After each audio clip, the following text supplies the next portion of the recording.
A millionaire executive ignores the desperate pleas of a boy who claims his mother is trapped in a dumpster. Hours later, haunted by past traumas, he decides to return to the scene and finds the boy still watching over the trash.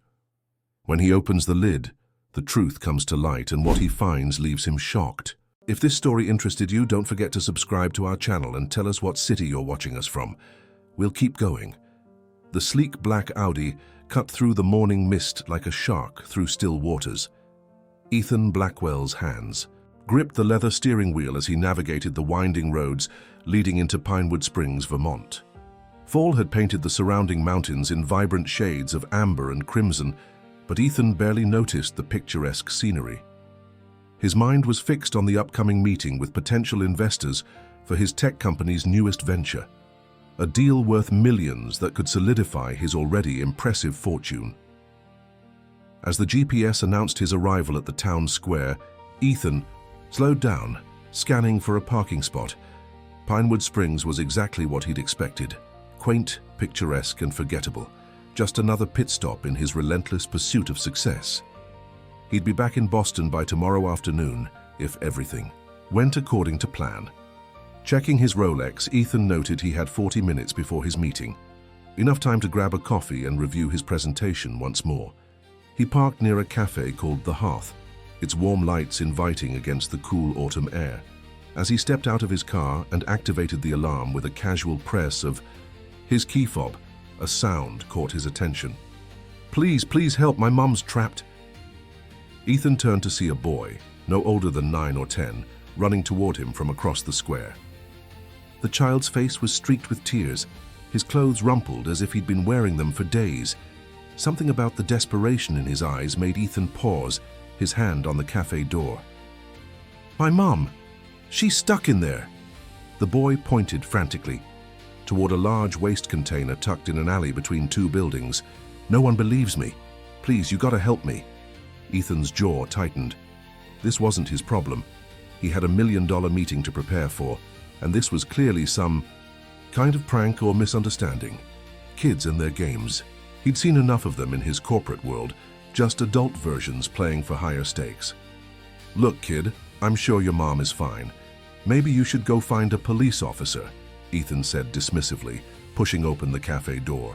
The warm scent of coffee and pastries enveloped him. "No, please." The boy grabbed his sleeve, his small fingers clutching the expensive fabric. "I've been telling everyone. The police think I'm making it up. She's in there, I swear." Ethan gently but firmly removed the child's hand from his jacket. "I'm sorry, but I can't help you. I have an important meeting." With that, he stepped inside, the bell above the door jingling cheerfully as it closed behind him. From his window seat, Ethan watched the boy return to the alley, sitting down beside the container, his small shoulders slumped in defeat. For a moment, something tugged at Ethan's conscience, but he pushed it aside, focusing instead on the presentation before him. By the time Ethan checked into the Pinewood Springs Inn that evening, the meeting had gone exceptionally well. The potential investors were impressed with his proposal, and the preliminary paperwork was already being drawn up. He should have felt triumphant, but as he settled into his suite, a strange unease gnawed at him. In the quiet of the elegant room, memories he'd long suppressed began to surface. Images of another boy, decades ago, crying for help while adults passed by, too busy with their own concerns to listen. That boy had been Ethan himself, desperately trying to alert neighbors about his father's violent outbursts, only to be dismissed as attention-seeking or imaginative. Ethan poured himself a glass of scotch from the minibar and walked to the window. Night had fallen over Pinewood Springs, the small town now illuminated by streetlights and the occasional passing car. He wondered about the boy from earlier. Had anyone helped him? Had he gone home? Sleep eluded Ethan that night. He tossed and turned, haunted by the boy's pleading eyes and his own callous response. By dawn, he knew what he had to do. Dressing quickly, he left the hotel and drove back to the town square, half expecting to find nothing, proof that it had indeed been some childish game. What he saw stopped him cold. The boy was still there, huddled against the waste container, his small body curled up on the cold ground. He appeared to have spent the entire night there, keeping vigil. As Ethan approached, the child looked up, recognition and a flicker of hope crossing his exhausted face. "You came back," the boy said, his voice hoarse. "What's your name, kid?" Ethan asked, kneeling down to the boy's level. Tommy Wilson." "I'm Ethan. Tell me again about your mom." Tommy's words tumbled out in a rush. "My mom's name is Sarah. She's been missing for 3 days. My Uncle Mike said she went on a trip, but she wouldn't leave without telling me. Then yesterday I heard something from in there." He pointed at the container. "I heard her voice. I know she's in there, but nobody will listen." Ethan studied the container. It was large, industrial-sized, with a heavy lid. The thought of someone being trapped inside was horrifying. If there was even the slightest chance the boy was telling the truth. "Have you told the police?"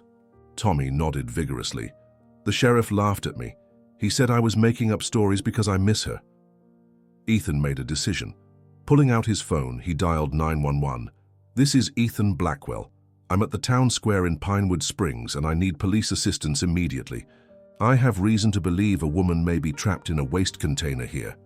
As they waited, a small crowd began to gather, drawn by curiosity. Ethan heard whispers, saw the knowing looks exchanged. "That's the Wilson boy, always making up stories." "Poor. Kid's been saying his mama's in the garbage since yesterday. Probably just wants attention since his dad left." The sheriff arrived, a stocky man with a weathered face and skeptical eyes. "Mr. Blackwell, I'm Sheriff Jack Reynolds. I understand." "You called about Sarah Wilson?" "This boy believes his mother is trapped in this container," Ethan said firmly. "I think we need to open it and check." Reynolds sighed. "Tommy here has been telling this tale to anyone who'll listen. We've already checked his house, his uncle. Michael says Sarah took off for a few days, needed some space, it happens." "Then you won't mind opening it," Ethan insisted, "just to be sure." The sheriff looked annoyed but nodded to a deputy. "Fine, let's put this nonsense to rest." As the deputy struggled with the heavy lid, Tommy pressed closer to Ethan, his small hand finding Ethan's almost unconsciously. The connection sent a jolt through Ethan. This child whom he dismissed so easily yesterday now trusted him to help. When the lid finally gave way, a putrid smell erupted from the container, causing several onlookers to step back, covering their noses. The deputy shone his flashlight inside, his expression changing from annoyed to horrified in an instant. "Jesus Christ," he whispered. "There's someone in here." Tommy surged forward. "Mom! Mom!" Ethan caught him by the shoulders as the sheriff and deputy reached into the container, carefully lifting out a woman. She was barely conscious, her clothes torn and dirty, her limbs bound with duct tape. Despite her condition, Ethan could see she'd once been beautiful, with the same golden hair as Tommy. "Mom!" Tommy's anguished cry cut through the murmurs of the shocked crowd. The woman's eyes fluttered open at the sound of her son's voice, a weak moan escaping her cracked lips. Sheriff Reynolds was already calling for an ambulance, his earlier skepticism replaced by urgent professionalism. Ethan held Tommy back, protecting him from the full sight of his mother's condition, feeling the boy tremble against him. As the paramedics arrived and carefully placed Sarah Wilson on a stretcher, Ethan made another decision. This wasn't just about assuaging his guilt anymore. Something terrible had happened here, something that went beyond a woman being abandoned. The bindings, the deliberate concealment. This was no accident. "Tommy," he said quietly as they watched the ambulance doors close around Sarah, "I'm going to help you and your mom. I promise." The boy looked up at him, tears streaming down. His face, "You believe me?" It wasn't a question, but Ethan answered anyway. "I believe you." The antiseptic smell of Pinewood Springs General Hospital was a stark contrast to the putrid odor of the waste container. Ethan sat in the waiting room, his laptop open but untouched, as Tommy paced nervously by the vending machine.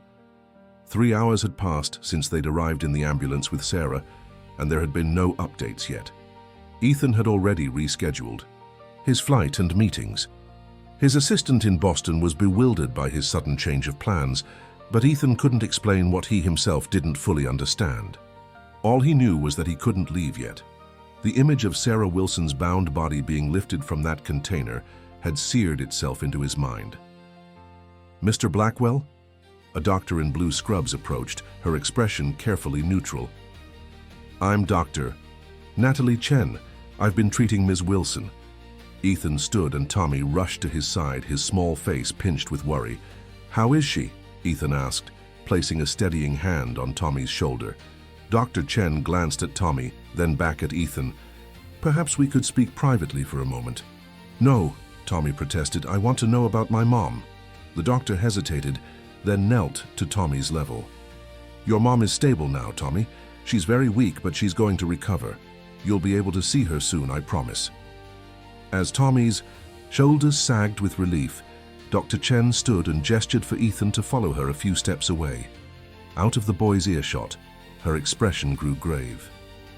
Ms. Wilson was severely dehydrated and suffering from hypothermia. She has multiple contusions, hand lacerations consistent with a physical assault. There's evidence she was drugged, likely with a benzodiazepine. We're still running tests, but it's clear she was deliberately imprisoned in that container. This wasn't an accident, Mr. Blackwell. Ethan's jaw tightened. Has she said anything about what happened?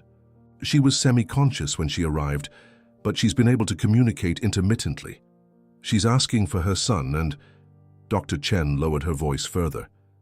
She mentioned a name repeatedly. Michael. She said, "Michael did this." The information settled like a stone in Ethan's stomach. Michael, the Uncle Tommy had mentioned, who claimed Sarah had just gone away for a few days. "Sheriff Reynolds needs to hear this," Ethan said. "Is she coherent enough to give a statement?" "Not yet. She needs rest and fluids, maybe tomorrow. For now, I'd suggest you take care of that boy. He's been through a lot." Ethan nodded, glancing back at Tommy, who was watching them intently. "Can he see his mother briefly?" 5 minutes, Dr. Chen agreed. "But prepare him. She's hooked up to several machines and she looks pretty rough." Ethan returned to Tommy and knelt before him, just as the doctor had done. "Your mom is awake and she's asking for you. We can go see her, but just for a few minutes, okay? She needs to rest to get better." Tommy nodded, his eyes wide. Is she hurt bad?" Ethan chose his words carefully. "She's been through a lot, but Dr. Chen says she's going to recover. There are some machines helping her get better, so don't be scared when you see them." When they entered Sarah Wilson's room, Ethan felt Tommy's hand slip into his again, squeezing tight. Sarah lay in the hospital bed, an IV drip attached to one arm, monitoring equipment beeping softly beside her. Her face was bruised, one eye swollen shut, but when she saw Tommy, she managed a weak smile. "My brave boy," she whispered as Tommy approached the bed cautiously. "You found me." "I knew you wouldn't leave me, Mom," Tommy said, his voice quavering. "I told everyone you were in there, but nobody listened except Mr. Blackwell." Sarah's gaze shifted to Ethan, standing awkwardly at the foot of her bed. "Thank you," she said, each word clearly an effort. "For believing him." "I'm just glad we found you in time," Ethan replied, uncomfortable with gratitude he didn't deserve. Had he listened to Tommy yesterday, Sarah would have been spared hours of suffering. A nurse appeared at the doorway. "I'm sorry, but Ms. Wilson needs her rest now." Tommy leaned forward to kiss his mother's cheek. "I'll come back later, Mom. I love you." "Love you too, sweetheart," Sarah whispered, her eyelids already drooping. In the corridor, they found Sheriff Reynolds waiting, his hat in his hands. "The doctor filled me in," he said, his earlier skepticism replaced by grim professionalism. "Tommy, is there someone who can stay with you while your mom's in the hospital? Any family nearby?" Tommy's face clouded. "Just Uncle Mike, but he—" The boy trailed off, looking uncertainly at Ethan. Dr. Chen mentioned that Sarah named Michael as her attacker, Ethan said quietly. The sheriff's expression darkened.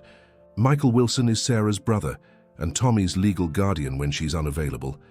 He's a prominent businessman in town, owns the local car dealership and some real estate. He's also on the town council." Are you saying you won't investigate him? Ethan asked, his voice hardening. I'm saying this is a delicate situation, Reynolds replied. I'll need to get a formal statement from Sarah when she's able. In the meantime, I've got deputies looking for Michael now. A commotion at the end of the hallway drew their attention. A tall man in an expensive suit was arguing with a nurse at the reception desk. His silver hair was perfectly styled, his face flushed with what appeared to be concern. That's him, Tommy whispered, instinctively stepping behind Ethan. That's Uncle Mike.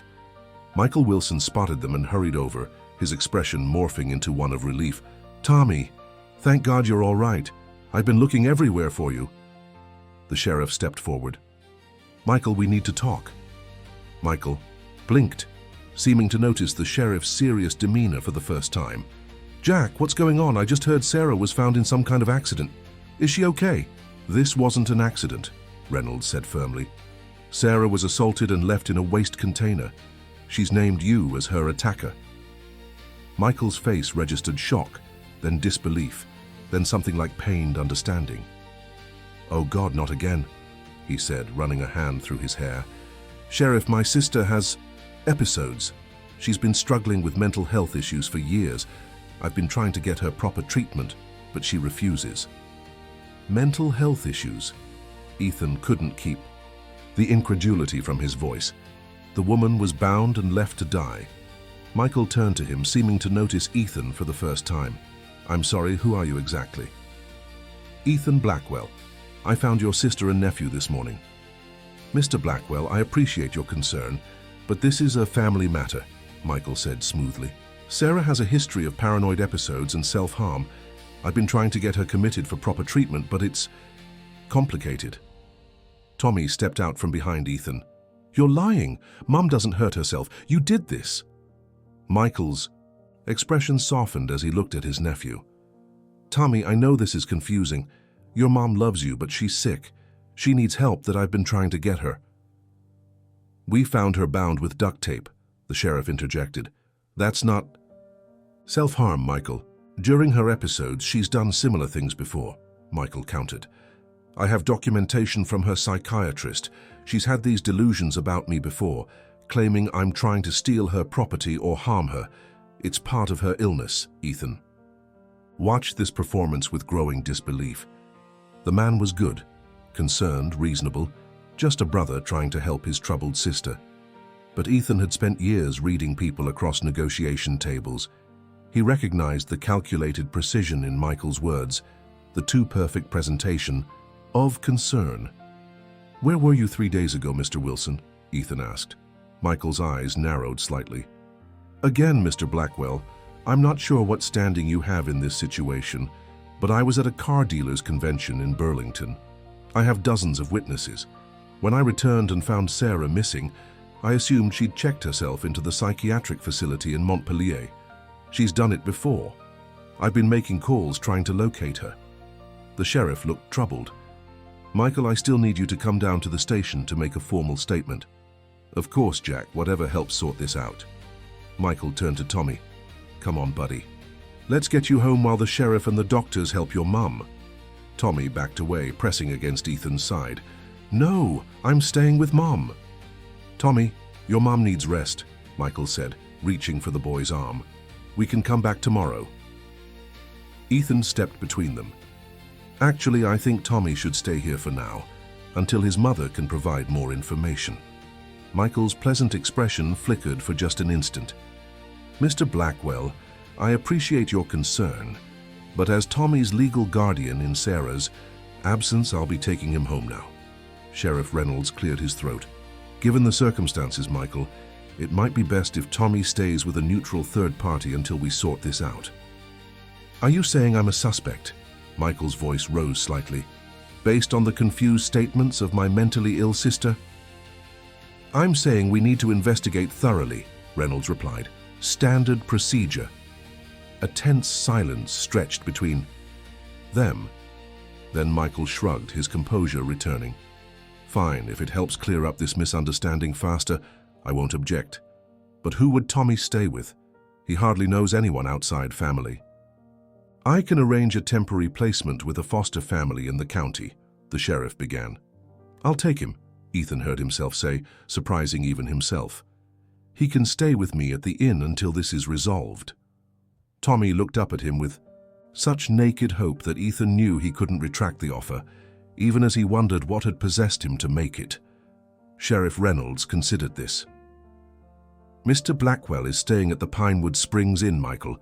It's a public place, and Tommy would be comfortable there, just until we get Sarah's statement and sort this out." Michael studied Ethan with cold calculation. "I suppose that would be acceptable, temporarily." He turned to Tommy. "I'll bring your things to the inn, buddy. Try not to worry about your mom. We'll get her the help she needs." As Michael walked away with the sheriff, Tommy whispered, "He's going to try to hurt her again." Ethan watched Michael's retreating back, noting the perfect posture, the air of confident authority. "No, he won't," Ethan promised. "We're going to make sure of that."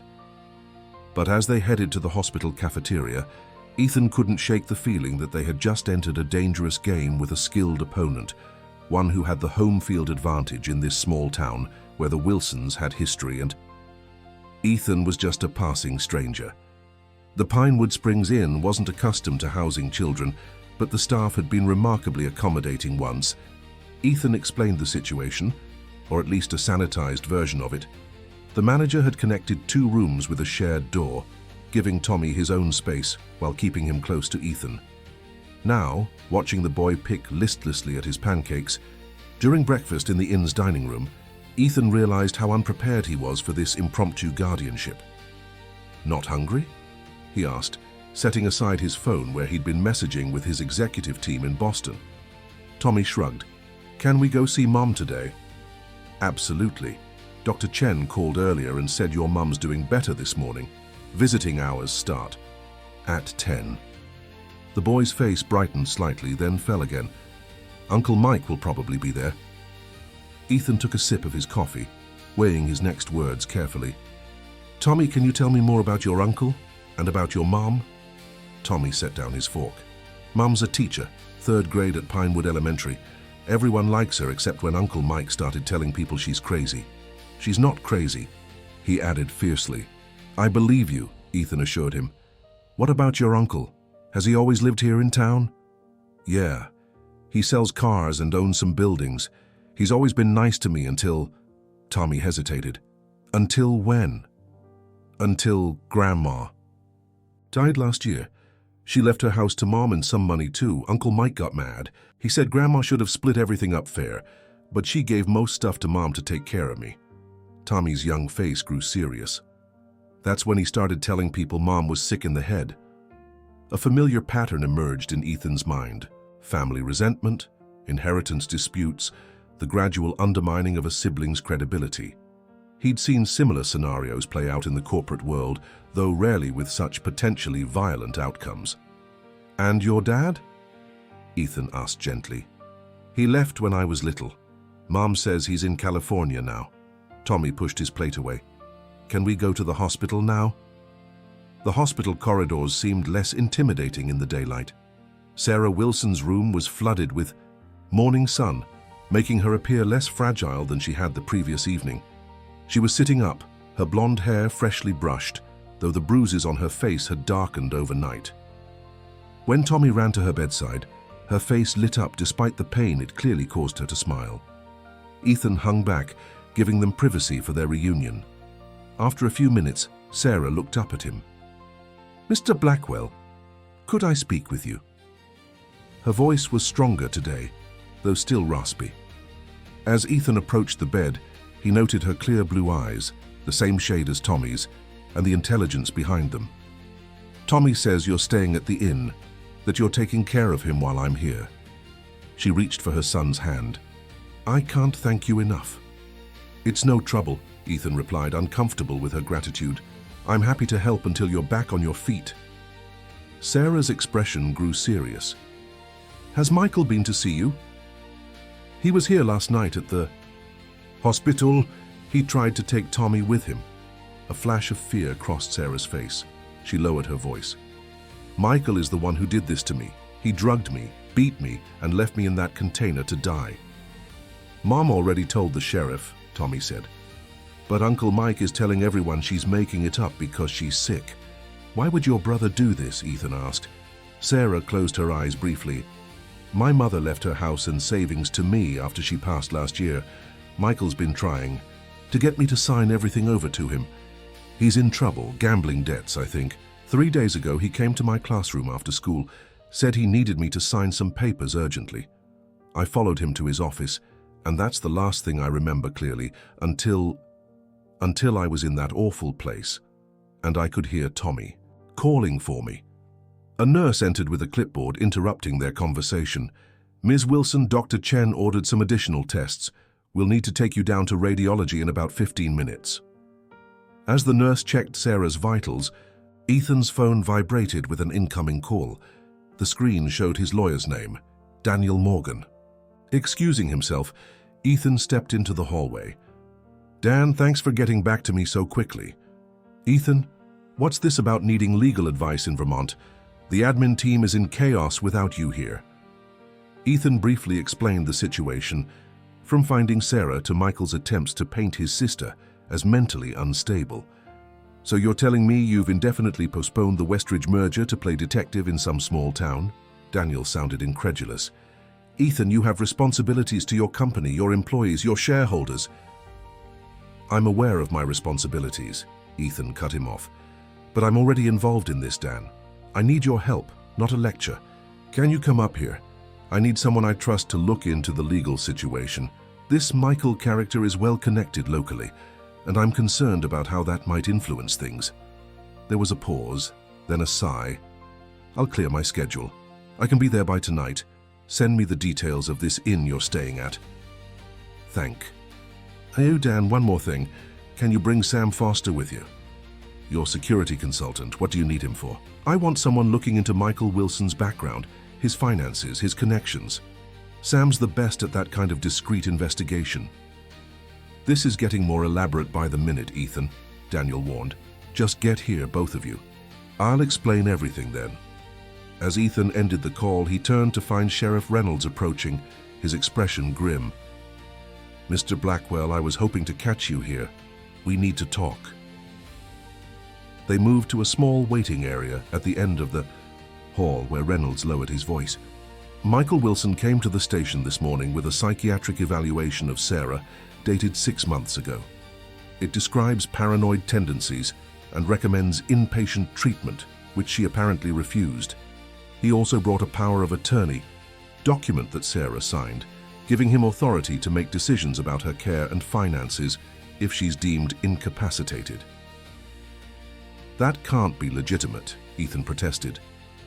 It's properly notarized, Reynolds replied, and he's brought in a doctor, Richard Stevens, some hotshot psychiatric consultant from Burlington who's done TV appearances. Stevens is holding a press conference this afternoon about the dangers of untreated mental illness in our community. Ethan's mind raced. Michael's orchestrating a public opinion campaign. Looks that way, and it's working. Half the town. Here's already buzzing about how poor Michael has been trying to help his disturbed sister for years. Reynolds rubbed his temple. I believe Sarah for what it's worth, but Michael's making this messy. What about the evidence? The duct tape, the condition we found her in? The tape didn't have usable prints. And Michael's narrative is that Sarah has done similar things during episodes before, that she might have bound herself, had a panic attack, and gotten trapped somehow. It's far-fetched, but it plants doubt, Ethan finished. What? About Tommy's testimony that his mother was missing for days, while Michael claimed she was just away. Kids get confused about time, Reynolds said, though he didn't sound convinced by his own words. Look, I'm pursuing this, but Michael's making it difficult. He's filed for emergency custody of Tommy, claiming Sarah is too unstable to care for him. Ethan felt his stomach drop. He can't do that. He can try. There's a hearing tomorrow. Family Services has been notified. They'll likely place Tommy in temporary foster care until it's resolved. No, Ethan said firmly. Tommy stays with me. Reynolds shook his head. That arrangement was temporary, Mr. Blackwell. You're not family. And you're not a certified foster parent. Once family services gets involved, they have protocols. I'm calling my lawyer. He'll be here tonight. A lawyer can't change the child protection laws. I'm sorry, but unless Sarah is discharged and cleared by a psychiatrist, or you somehow become Tommy's legal guardian, he'll be placed in the system by tomorrow afternoon. The sheriff stood. I should get back to the station. This circus is just getting started. After Reynolds left, Ethan returned to Sarah's room, finding Tommy reading aloud to his mother from a magazine. The scene of simple normalcy contrasted sharply with the growing complications outside this room. How could he tell them what was happening? They're taking me for those tests now, Sarah told Ethan as orderlies arrived with a wheelchair. Could you stay with Tommy? Of course, Ethan assured her. We'll be right here when you get back. As Sarah was wheeled away, Tommy turned to Ethan. Something's wrong, I can tell by your face. The directness startled Ethan. This kid was perceptive, just like his mother. Your uncle is making things complicated. He's telling people your mom is sick and he's trying to get custody of you. Tommy's face paled. I don't want to go with him. He hurt Mom. He'll hurt me too. I won't let that happen, Ethan promised, though he wasn't sure how he'd keep that promise. My lawyer is coming tonight. He'll help us figure this out. Why are you doing all this? Tommy asked suddenly. You don't even know us. The question caught Ethan off guard. Why was he doing this? Why had he postponed critical business deals, called in his top legal advisor, and essentially put his life on hold for strangers? The answer came with surprising clarity. When I was about your age, something bad happened in my family. Nobody listened to me either. I kept telling adults, but they all thought I was making things up or exaggerating. Ethan had never shared this with anyone outside his therapist's office. I promised myself that if I ever saw a kid who needed someone to believe them, I would be that someone. Tommy considered this solemnly. Did things get better? For you, I mean. Eventually, but it was a long road. Ethan checked his watch. Your mum will be in tests for a while. Want to get some lunch from the cafeteria? As they walked down the corridor, Ethan noticed a small worn teddy bear peeking from Tommy's backpack. Is that your bear? Tommy nodded. His name's Scout. Mom gave him to me when I was little. He pulled the bear out, showing its matted fur and one missing eye. I take him everywhere. He looks like a good friend, Ethan said, noticing how carefully Tommy handled the worn toy, adjusting something at the bear's seam before returning it to his backpack. They were halfway through lunch when Ethan's phone buzzed with a news alert. Opening it, he found himself looking at Michael Wilson's perfectly composed face on the local news station's website. Beside him stood a distinguished-looking man identified as Dr. Richard Stevens, psychiatric consultant. The headline made Ethan's blood run cold. Local businessman speaks out about sister's mental health crisis. The system failed her. By the time they returned to Sarah's room, she was back from her tests, looking exhausted. A nurse was adjusting her IV but stopped when she saw them enter. Her expression changed subtly, a flicker of something like doubt or suspicion as she looked at Sarah. Your medication is due in an hour, the nurse said curtly before leaving. Sarah noticed it too. Her eyes followed the nurse, then turned to Ethan. It's starting, isn't it, Michael's campaign? Ethan nodded grimly. He held a press conference. He's painting himself as the concerned brother of a mentally ill woman. Sarah closed her eyes, tears seeping from beneath her lids, and people are believing him. Not everyone, Ethan assured her, though he wasn't certain. Small towns had long memories and quick judgments. If Michael had been planting seeds of doubt about Sarah's stability for months, his narrative would find fertile ground. As if confirming his fears, there was a knock at the door. A woman in a crisp suit entered, her expression professionally neutral. Miss Wilson, I'm Diane Mercer from Vermont Family Services. I need to speak with you and your son regarding his temporary placement during your recovery. Tommy's hand found Ethan's again, gripping it with terrified strength. Sarah straightened in her bed, her face setting in determined lines despite her obvious pain. My son is perfectly well cared for, she said firmly. Mr. Blackwell has been looking after him. Ms. Mercer consulted her clipboard. Yes, I understand. There was an informal arrangement. However, given the concerns raised about your health and the pending custody hearing, we'll need to place Tommy with a certified foster family until matters are resolved. No, Tommy cried. I want to stay with Mr. Blackwell. I'm sorry, but that's not possible without proper certification and background checks, Ms. Mercer said, her tone softening slightly. Tommy, you'll be placed with a nice family, right? Here in Pinewood Springs. You'll be able to visit your mother and continue attending your school. Sarah reached for her son, pulling him close despite her injuries. This is Michael's doing, isn't it? He's using the system against us. Miss Mercer's professional mask slipped momentarily. Miss Wilson, I'm just following protocol based on the situation presented to my department. The placement is temporary, pending the court's decision. When? Ethan asked. When do you intend to take him? Tomorrow morning. I'll come to the inn at 9 a.m. Ms. Mercer handed Ethan a card. Please have his essential belongings packed. The foster family lives on Maple Street, so he'll still be nearby. After she left, the room fell silent except for Tommy's quiet sniffling against his mother's shoulder. Sarah met Ethan's eyes over her son's head, her gaze a mixture of gratitude and desperation. We'll fight this, Ethan promised. My lawyer arrives tonight, this isn't over. But as the afternoon sun slanted through the blinds, casting prison bar shadows across the hospital bed, Ethan couldn't shake the feeling that Michael Wilson was several moves ahead in this high-stakes game, and that tomorrow they might lose the most important piece on their board.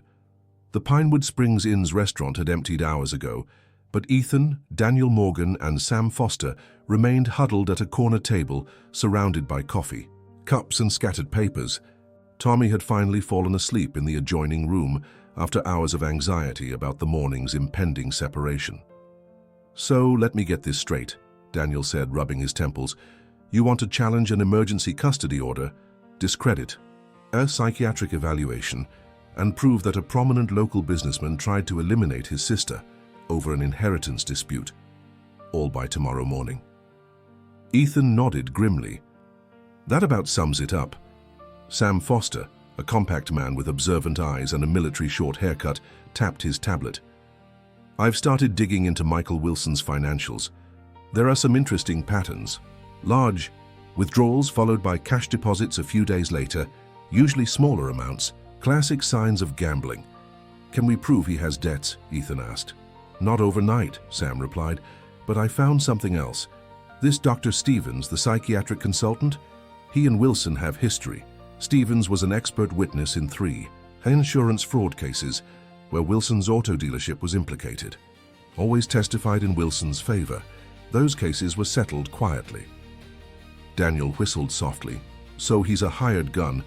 That helps, but it's not enough. We need something concrete linking Michael to the assault on Sarah. What about the psychiatric evaluation? Ethan asked.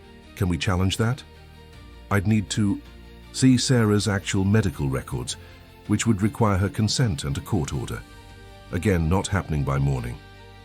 Daniel sorted through his notes.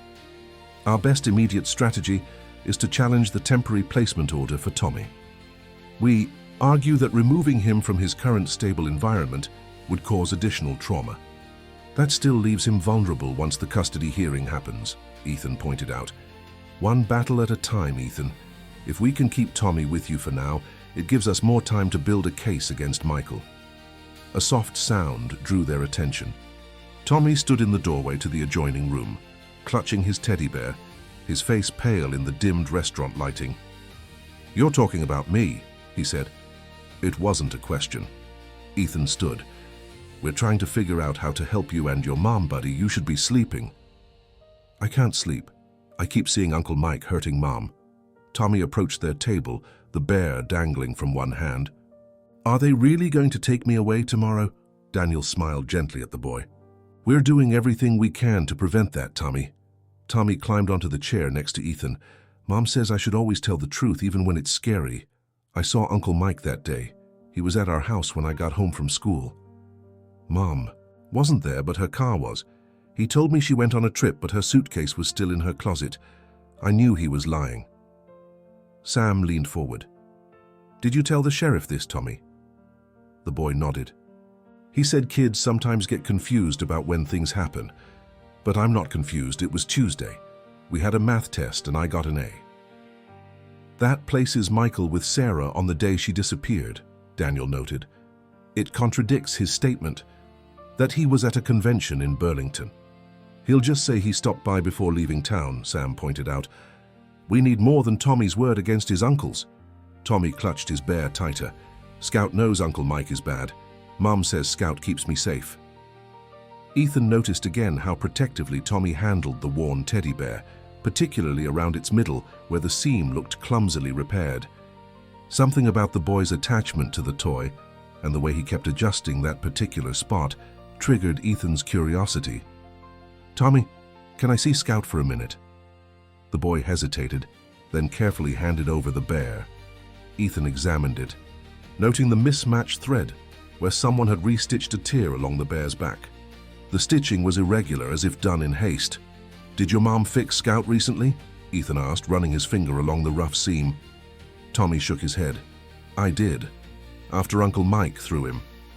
Mike threw your bear? Daniel asked, exchanging glances with Ethan. He got mad when he was looking for Mom's papers. He said Scout was watching him. He threw him against the wall, and Scout's back ripped open. I fixed him later, after Uncle Mike left. A hunch formed in Ethan's mind. Tommy, would it be okay if I looked inside Scout? I promise I'll be careful, and we can stitch him up again properly. Tommy's eyes widened with alarm. You want to cut Scout open? Just along this seam where he's already been repaired, I think. Maybe. Ethan paused, not wanting to get the boy's hopes up. I just want to check something. After a moment's hesitation, Tommy nodded. Okay, but be careful, Scout's old. Ethan took a small pocket knife from his keychain and gently worked it under the loose stitching, careful not to damage the worn fabric. As the seam separated, he felt something solid inside, beyond the usual stuffing. Carefully, he reached into the opening. His fingers closed around something small and rectangular, wrapped in what felt like plastic. Ethan drew it out slowly, a USB drive sealed in a sandwich bag. Tommy gasped. Mom's secret thing. I forgot she put that in Scout. The three men stared at the USB drive. When did your mom put this in your bear, Tommy? Sam asked quietly. After Uncle Mike started being mean, she said if anything ever happened to her, Scout would keep her safe too. I forgot all about it until now. Tommy's eyes filled with tears. I could have helped Mom sooner if I remembered. Ethan put his arm around the boy's shoulders. You've helped her now, Tommy, that's what matters. Daniel was already retrieving his laptop. Let's see what's on it. As the computer booted up, Sam cautioned, we need to be careful about chain of custody here. If there's evidence on that driver, we need to document exactly how we found it and ensure it hasn't been tampered with. Daniel nodded, pulling out his phone. I'm recording this. State your names and the time and place where this potential evidence was recovered. After they'd all stated their names, and Daniel had documented the discovery of the USB drive, he carefully inserted it into his laptop. A single audio file appeared on the screen. It's dated 3 months ago, Daniel noted, clicking to play. The sound quality wasn't great, but the voices were clearly distinguishable. Sarah Wilson's voice came first. I've already told you, Michael. I'm not signing over Mum's house to you. She left it to me and Tommy, a male voice responded. Unmistakably the same smooth tone they'd heard from Michael Wilson at the hospital. You're not thinking clearly, Sarah. You never have. The house is wasted on you. I have investors interested in that property. Do. You know how valuable that lakefront location is? It's not for sale. Mom wanted Tommy to grow up in that house just like we did. Mom was sentimental and short-sighted. I have debts, Sarah. Serious debts to people you don't want to meet. Your gambling problems are not my responsibility. The sound of something slamming, a fist on a table perhaps. Michael's voice grew colder. You think you're so perfect, don't you? The golden child who could do no wrong. You have no idea what it's like to have people breathing down your neck for money. Maybe you should stop gambling then. I need that property, Sarah. One way or another, I'm going to get it. Are you threatening me? I'm telling you how things are going to be. Either you sign those papers willingly, or I'll have you declared incompetent. I've already talked to a psychiatrist who owes me a favor. One signature from him and you lose everything. The house, your savings, even custody of Tommy." Sarah's voice sharpened with anger. "No one would believe that. I'm a respected teacher in this community." Michael laughed, a chilling sound. "You'd be surprised what people will believe when it's presented by the right expert. Remember, cousin, Elaine's nervous breakdown? That was just a divorce and some sleeping pills, but everyone in town still whispers about her condition. Imagine what they'll think when Dr. Stevens explains your paranoid delusions about your own brother. Get out of my house now. Think about it, Sarah. Think about what's best for Tommy. You don't want him to see his mother fall apart, do you? Sign the papers or watch your life crumble. Your choice." The recording ended with the sound of a door slamming. The four of them sat in stunned silence. "That's Uncle Mike," Tommy whispered. "That's how he sounds when he's mad." Daniel was the first to recover. This recording establishes motive and shows a pattern of threats. It's not direct evidence that he assaulted her, but it dramatically strengthens Sarah's case. Sam was already typing notes on his tablet. "We need to get this authenticated immediately. I know a forensic audio specialist who can verify it hasn't been altered." "Will it be enough to keep Tommy with me tomorrow?" Ethan asked. Daniel considered this. "Possibly. It certainly raises serious questions about Michael's fitness as a guardian. But we need to be careful. This recording might not be admissible in court depending on Vermont's wiretapping laws." "Mom has a recording app on her phone," Tommy said. "She uses it to practice her lessons sometimes. That might help establish that she routinely recorded in her home," Daniel noted. "But let's not get ahead of ourselves. First thing tomorrow morning, I'll file an emergency motion to postpone the placement hearing based on newly discovered evidence. That should buy us some time." Ethan looked at Tommy, who was stifling a yawn. "Time for bed, buddy. We've got a big day tomorrow." After tucking Tommy in and ensuring he was finally asleep, Ethan returned to find Sam making copies of the audio file. "I'm sending one to my contact for authentication," he explained, "and creating backups. If this recording is as damning as it sounds, Michael Wilson might go to extreme lengths to destroy it." "I'll stay here tonight," Daniel said. "We should take shifts watching the rooms. If Michael somehow finds out we have this..." Ethan nodded grimly. "I don't think he'd risk breaking in, but we shouldn't take chances." Sam finished his work and closed the laptop. "I've also been looking into Dr. Stevens. His credentials are legitimate, but his ethics are questionable at best. He's been reprimanded twice by the state psychiatric board for conclusions unsupported by clinical evidence. Both cases involved custody disputes." "So he's basically a professional opinion for hire," Ethan said. "Exactly, and I found something else interesting.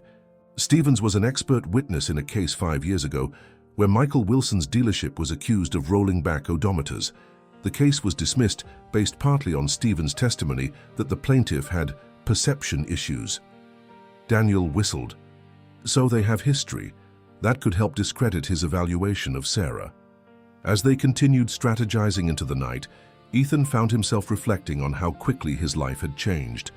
4 days ago, his biggest concern had been the Westridge merger. Now he was fighting for the safety of a woman and child he barely knew. Yet somehow, it felt more important than any business deal he'd ever made. At some point during their planning, Ethan stepped into Tommy's room to check on him. The boy was finally sleeping soundly, Scout clutched tightly to his chest. In the dim light filtering through the curtains, Tommy looked impossibly small and vulnerable. Ethan felt a surge of protectiveness that surprised him with its intensity. "I won't let them take you," he whispered, though Tommy couldn't hear him. It wasn't just a promise to the boy anymore, it was a promise to himself. When Ethan returned to the main room, Sam was on his phone, speaking quietly but urgently. As he hung up, he looked at Ethan with renewed determination. "That was a contact at the Burlington PD. Michael Wilson's alibi for the convention is falling apart.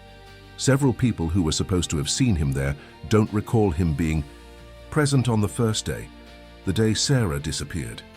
Daniel smiled for the first time since arriving. "We're building momentum. Now we just need to make it to morning without any surprises." But as the first light of dawn began to filter through the inn's windows, none of them could have predicted the lengths to which Michael Wilson would go to protect his secret, or the impact that a child's determination and a billionaire's resources would have on the battle to come. The Pinewood Springs family court was housed in a red brick colonial building that had once been the town library. Its austere facade seemed to emphasize the seriousness of the proceedings inside. Ethan, Tommy, Daniel, and Sam sat on one side of the small courtroom, while Michael Wilson and his attorney, a sharp-featured woman in an expensive suit, occupied the other. The room was uncomfortably warm, filled with the murmurs of courthouse staff and the occasional squeak of the ancient ceiling fans. Judge Eleanor Benson, a stern-faced woman in her 60s, studied the emergency motion Daniel had filed that morning. "Mr. Morgan, you're requesting a postponement of the custody hearing and the temporary placement order for Tommy Wilson based on newly discovered evidence." She peered over her reading glasses at Daniel. "Evidence you've declined to describe in your filing." "Yes, Your Honor," Daniel replied, standing. "We believe this evidence significantly impacts the custody determination and requires thorough authentication before being formally submitted to the court." Michael's attorney rose. "Your Honor, this is clearly a delay tactic. Mr. Wilson has already arranged an appropriate foster placement for his nephew while these matters are sorted out.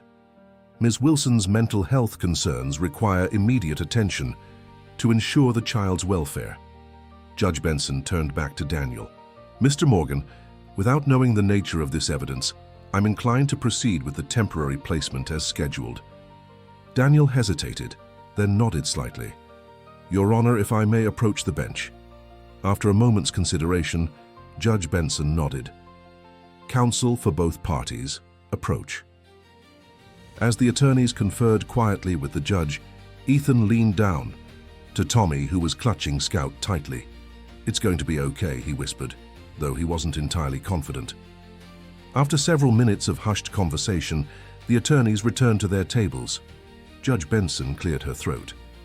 "In light of the serious nature of the evidence described by Mr. Morgan, I'm postponing the custody determination for 72 hours to allow for proper authentication and review. However," she added, raising her hand as Daniel began to look relieved, "I must consider the immediate welfare of the minor child." She turned her attention to Tommy, her stern expression softening slightly. "Young man, I understand you've been staying with Mr. Blackwell at the local inn?" Tommy nodded, pressing closer to Ethan's side. "While I appreciate Mr. Blackwell's assistance during this difficult time, a hotel is not an appropriate long-term environment for a child. Therefore, I'm ordering that Tommy be placed at the Pinewood Children's Center until the hearing." "Your Honor," Daniel interjected, "the Children's Center is unnecessary. Mr. Blackwell has the resources to provide proper care for Tommy during this brief period." "Mr. Morgan, Mr. Blackwell has no legal standing in this matter. He is neither a relative nor a certified foster parent." Judge Benson's tone was final. "The Pinewood Children's Center is a licensed facility with trained staff who can provide appropriate supervision and support for Tommy during this difficult transition." Michael Wilson's face remained impassive, but Ethan caught the slight twitch of satisfaction at the corner of his mouth. "Tommy will be transported to the center immediately following these proceedings," the judge continued. "Both Mr. Wilson and Mr. Blackwell may visit during regular visiting hours with supervision. The full hearing will take place Monday morning at 9 a.m. Court is adjourned." As the gavel came down, Tommy's grip on Ethan's hand tightened painfully. "Don't let them take me," he whispered, his eyes wide with fear. Ethan knelt to meet Tommy's gaze. "It's just for 3 days, buddy. I'll visit every day, I promise. And on Monday, we'll have everything we need to make sure you can go back to..." "Your mom?" Ms. Mercer from Family Services approached, her expression sympathetic but firm. "It's time to go, Tommy. The center is a nice place. They have a game room and a library. You'll be comfortable there." Tommy looked from Ethan to Ms. Mercer, then back again, his lower lip trembling. With a sudden movement, he thrust Scout into Ethan's hands. "Keep him safe," he said, his voice breaking. "Don't let Uncle Mike get him." Ethan nodded, understanding the trust being placed in him. Scout contained their most valuable evidence, and Tommy was making sure it stayed protected. I'll guard him with my life, he promised, tucking the bear carefully into his briefcase. Ms. Mercer led Tommy away. The boy looked back once, his small face set in a brave attempt not to cry. Ethan felt something twist painfully in his chest. Daniel placed a hand on his shoulder. We've got 72 hours. Let's make them count. Outside the courthouse, they found Sam talking urgently on his phone. As they approached, he ended the call and turned to them, his expression serious. That was my contact at the forensic audio lab. He's preliminarily authenticated the recording. No signs of editing or manipulation. The audio appears to have been recorded in a single session on a smartphone. He's preparing a formal report, but it'll take until tomorrow. Good, Daniel nodded. What about Michael's gambling debts? That's more complicated. I've confirmed he's a regular at the River Casino in Burlington, but their records are private. However, Sam lowered his voice, I found something else. Michael took out a second mortgage on his dealership 6 months ago. Then 3 months ago, around the time of that recorded conversation with Sarah, he took out a personal loan against his life insurance policy.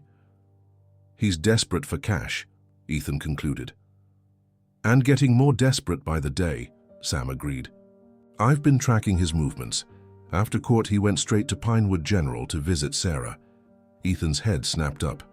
Is she all right? The nurses wouldn't let him in her room. Apparently, Dr. Chen left strict instructions about limiting visitors after Sarah had a panic attack yesterday when she saw Michael on the local news. Daniel checked his watch. Visiting hours at the hospital start in 30 minutes. We should go see Sarah, update her on what's happening with Tommy and the case. They found Sarah sitting up in her hospital bed, looking markedly better than she had 2 days ago. The bruising on her face had faded to yellowish green, and she'd regained some color. She was speaking with a young woman in scrubs, who was checking her vital signs. The doctor says I might be discharged tomorrow if my blood work comes back normal, Sarah was saying. She looked up as they entered, her expression brightening, then immediately falling. Where's Tommy? Ethan exchanged glances with Daniel before explaining the judge's decision about the children's center. Sarah's face crumpled. He must be so scared. That place is for kids with nowhere else to go. It's just for the weekend, Daniel assured her. We've bought ourselves time to authenticate the evidence. Sarah's eyes widened. What evidence? Ethan carefully explained their discovery of the USB drive in Scout. Tommy remembered you put it there. The recording clearly shows Michael threatening you over the property. Sarah closed her eyes briefly. I'd forgotten about that. After he threatened me, I started recording our conversations, just in case.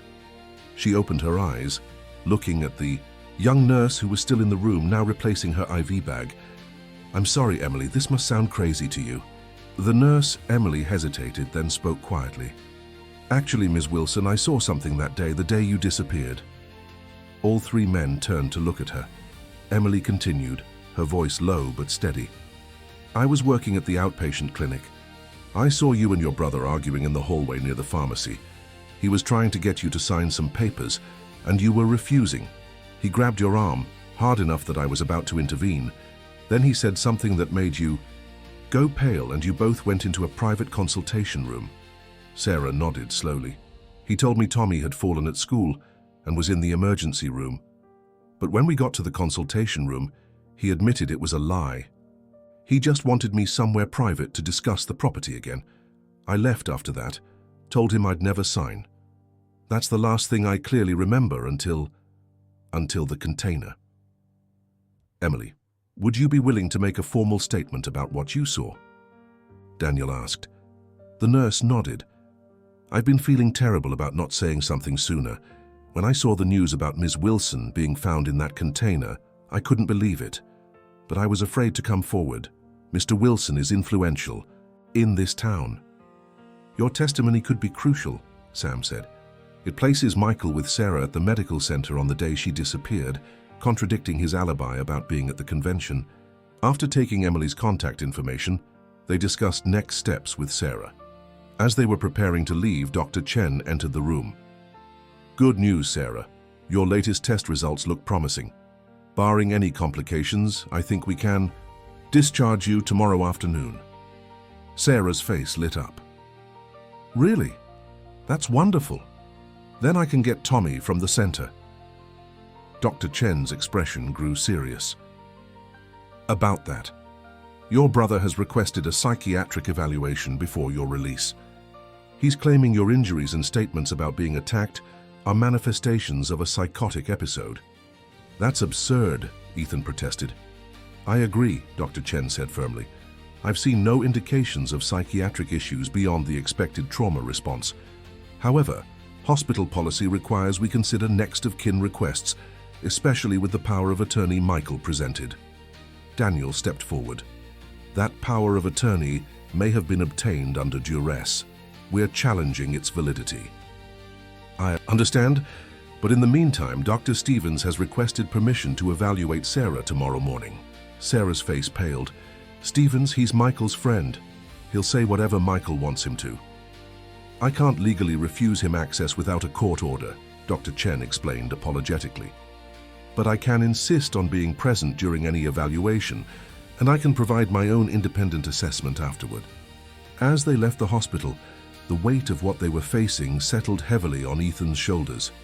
Michael was attacking on multiple fronts, keeping Tommy isolated, attempting to have Sarah declared mentally unfit, and using his connections to control the narrative.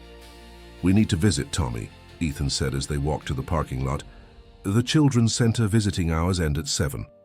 The Pinewood Children's Center was a converted Victorian mansion on the outskirts of town, its once elegant architecture now institutional, with security cameras and a chain-link fence surrounding the property. Inside, the high ceilings and ornate moldings contrasted with the functional furniture and antiseptic smell. A tired-looking social worker led them to a common room where several children were watching television or playing board games.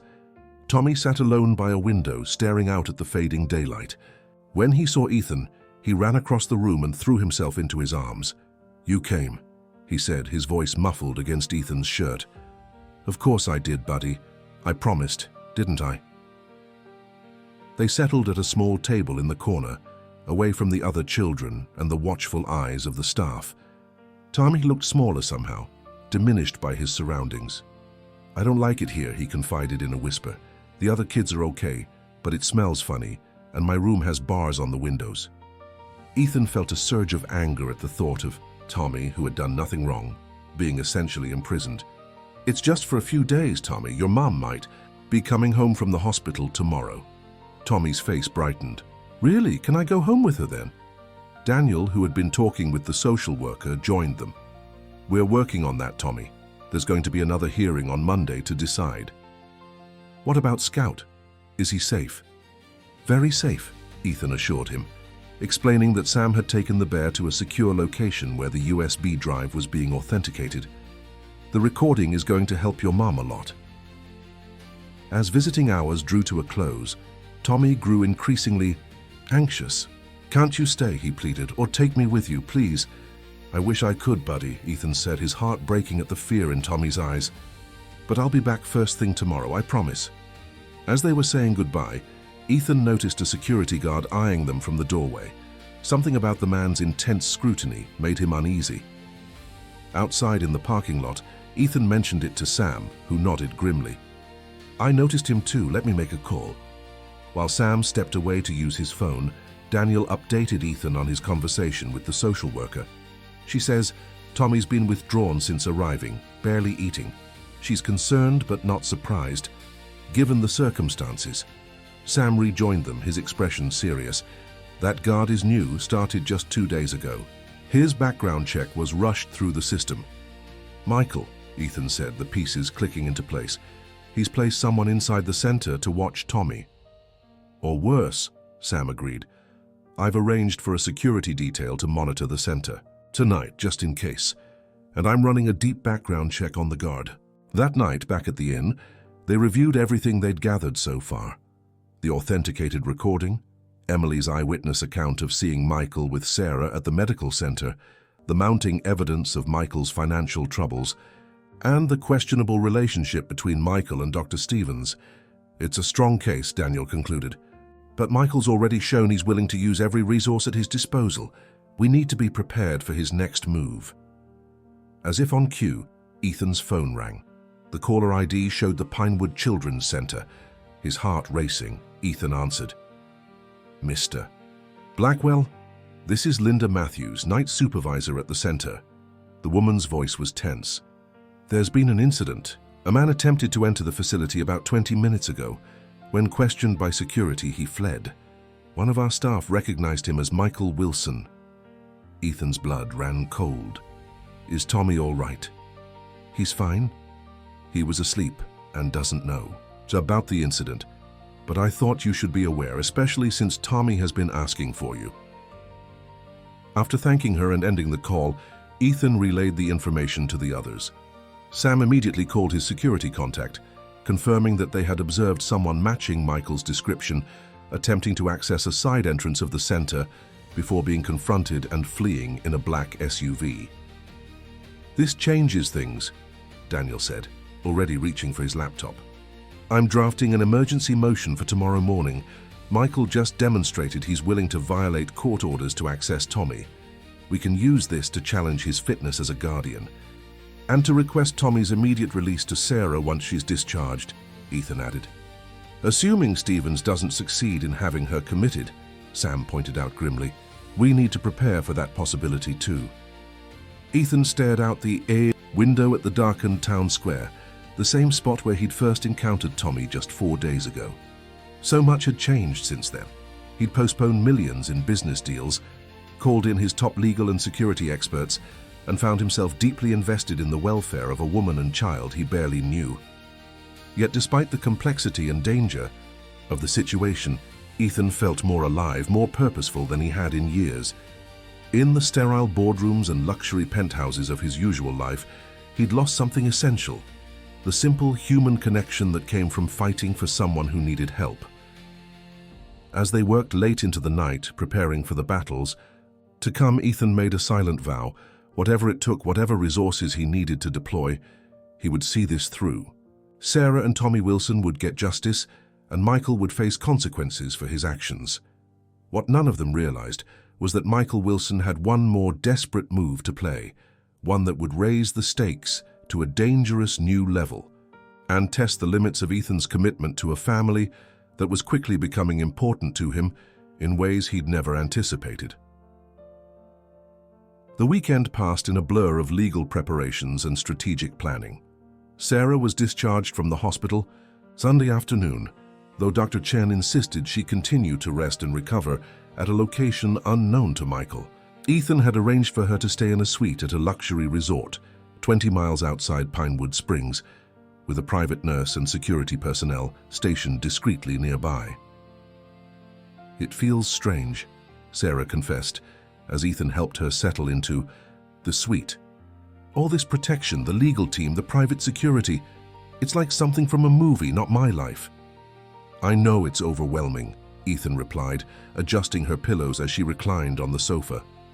But after Michael's attempt to access the children's center, we can't take any chances. Sarah's eyes filled with worry. How was Tommy when you visited him today? Better than yesterday. Knowing you're out of the hospital has lifted his spirits, and the center increased security after Friday night's incident. Ethan sat in an armchair across from her. The hearing is tomorrow morning. Daniel believes we have a strong case for reuniting you with Tommy immediately. And then what? Sarah asked quietly. Even if the judge rules in our favor tomorrow, Michael isn't going to simply give up. He spent months building this narrative about my supposed mental illness. Half the town probably believes it by now. Then we'll change their minds, Ethan said firmly. The truth has a way of emerging, especially when it has help. Sarah studied him, her blue eyes searching. Why are you doing all this, Ethan? You've put your life on hold, spent who knows how much money, and risked your reputation for us. We're strangers to you. The question caught him off guard, though it wasn't the first time he'd been asked. Tommy had posed a similar query days earlier. But this time, Ethan found himself giving a more complete answer. When I was 8, my father became violent. Not all the time, but when he drank. My mother made excuses, covered for him. I tried telling teachers, neighbors, even called the police once. No one believed me. The son of wealthy, respected parents must be exaggerating, seeking attention. He paused, the memory still painful decades later. One night, it got bad enough that my mother ended up in the hospital. She told everyone she fell down the stairs. I knew better, but by then I'd learned that my word counted for nothing against adult denials. Sarah reached out, touching his hand gently. "I'm so sorry, Ethan." I promised myself that if I ever encountered a child who needed to be believed, I would listen, but it's more than that now. Ethan met her gaze directly. "You and Tommy, you've reminded me what matters. In my world of mergers and acquisitions, it's easy to forget that real people with real lives are affected by decisions made in boardrooms. You've given me something I've been missing." A comfortable silence settled between them. For a moment, they were just two people connecting through shared understanding, the legal battles temporarily forgotten. The moment was interrupted by Ethan's phone. Daniel's name flashed on the screen. "I need to meet you," Daniel said without preamble. "Alone. There's been a development." "Is something wrong with the case?" Ethan asked, immediately alert. "Not on the phone. Meet me at Riverside Restaurant in 30 minutes. Daniel ended the call abruptly. Ethan frowned at the phone. Daniel wasn't typically cryptic or dramatic. Something significant must have happened. "I need to step out for a bit," he told Sarah. "The security team will be just outside if you need anything." Riverside Restaurant was a rustic establishment on the outskirts of town, known for its privacy and discretion. The dinner crowd hadn't arrived yet, leaving the place nearly empty when Ethan walked in. He spotted Daniel at a corner table, nursing what looked like whiskey, unusual for the typically temperate attorney. "What's happening?" Ethan asked as he slid into the booth. Daniel glanced around before speaking, his voice low. "I was approached today. Not directly, but through an intermediary." "Approached about what?" "A proposal." Daniel's face was grim. "A very lucrative proposal to misplace the USB drive containing Sarah's recording." Ethan felt a cold anger spreading through him. "Michael tried to bribe you?" "Not Michael himself. He's too smart for that. It was a business associate of his, someone with connections to both of us. The offer was substantial, a 7-figure sum deposited in an offshore account, plus a partnership offer at a prestigious law firm in Boston. All I had to do was ensure the recording never made it to court." "Tell me you recorded this conversation," Ethan said. Daniel shook his head. "It was too carefully orchestrated. The meeting itself appeared coincidental, running into an old acquaintance at a coffee shop. The actual offer was made in hypothetical terms, nothing explicitly incriminating." Ethan studied his friend's face. "Was there a moment? Did you consider it?" "Not for the money," Daniel replied. "Honestly, but for a split second I thought about the threat behind it. If they're willing to bribe an attorney, what else might they do? These aren't just small-town schemers, Ethan. Michael has connections, gambling debts to people who don't resolve conflicts in courtrooms. All the more reason to shut this down decisively tomorrow." Daniel nodded, finishing his drink. "I've taken precautions. Made copies of all evidence, stored in multiple secure locations. If anything happens to the originals, we have backups. And Sam's security team is monitoring both Sarah's suite and the children's center," Ethan added. "We're covered. I hope." "So?" Daniel checked his watch. "I need to finish preparing for tomorrow's hearing. The forensic report on the audio recording arrived this afternoon. It confirms the file's authenticity and places the recording in Sarah's home based on acoustic analysis." As they stood to leave, a man entered the restaurant, pausing when he spotted them. Ethan recognized him immediately. Dr. Richard Stevens, the psychiatric consultant working with Michael. The doctor gave them a cold smile before continuing to a table across the room. "Not a coincidence," Daniel muttered. "He's sending a message. They know we're here." Outside in the parking lot, Daniel gripped Ethan's arm. "Be careful tonight. This feels like the desperation move of someone who's running out of options. Back at Sarah's suite, Ethan found her asleep, a book fallen open beside her. The private nurse reported that she'd taken her medication and needed rest. Ethan settled in an adjoining room with his laptop, reviewing Daniel's preparations for the morning hearing. His phone vibrated with a text from Sam. Security detail reports all quiet at Children's Center. Tommy safe. Will monitor throughout night. The reassurance allowed Ethan to focus on the case documents, making notes and suggestions where appropriate. Around midnight, he stepped onto the suite's balcony for some fresh air. The mountain landscape spread out before him, the small lights of Pinewood Springs twinkling in the valley below. Somewhere in that collection of lights was Tommy, hopefully sleeping peacefully despite his unfamiliar surroundings. A soft sound from behind made Ethan turn. Sarah stood in the doorway, wrapped in a hotel robe, her golden hair loose around her shoulders. "Couldn't sleep?" he asked. She shook her head, joining him at the balcony railing. "Too much on my mind. Tomorrow changes everything, one way or another." "We're going to win," Ethan assured her. "The evidence is overwhelming." "It's not just the hearing I'm thinking about." Sarah gazed out at the distant town. "It's afterward. Michael has poisoned so many people against me. Even if the judge rules in my favor, there will be whispers, doubts. Tommy will have to face that too." "People come around when they see the truth," Ethan said, though he knew small towns could nurse grudges and gossip for generations. "Maybe. Or maybe it's time for a fresh start somewhere else." Sarah turned to face him. "I've been teaching. For 10 years, I could teach anywhere." "You'd leave Pinewood Springs, your mother's house?" "The house is just a building. What matters is Tommy feeling safe, having a normal childhood without everyone looking at him as that poor Wilson boy with the troubled mother." She paused. "I've been thinking about Boston, actually." The implication hung in the air between them. Ethan felt a flutter of something unfamiliar. Hope, possibility, a future he hadn't considered until this moment. "Boston has excellent schools," he said carefully. "And I know some good real estate agents who could help you find the perfect place." Sarah smiled, the first genuine smile he'd seen from her. "Is that an offer of assistance, Mr. Blackwell?" "It's whatever you need it to be," he replied honestly. The moment was interrupted by Ethan's phone ringing sharply in the quiet night. Sam's number flashed on the screen. "Ethan, we have a problem," Sam said without preamble. "Someone left a package at the inn for you. Security scanned it. It's clean, but you need to see this." "What is it?" "It's Tommy's bear, Scout, or what's left of him. He's been torn apart. There's a note. Evidence can disappear. So can children." Ethan's blood ran cold. "Is Tommy safe?" "My team at the center confirms he's in his room sleeping. I've doubled the security and alerted the local police to increase patrols in the area." "I'm on my way back," Ethan said, already moving inside to gather his things. "No, stay with Sarah. This is clearly an intimidation tactic.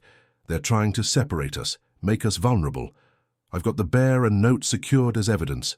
We'll present it to the judge tomorrow, as further proof of Michael's tactics." After ending the call, Ethan explained the situation to Sarah, whose face went pale with fear. "He's threatening my son," she whispered. "We need to get Tommy now."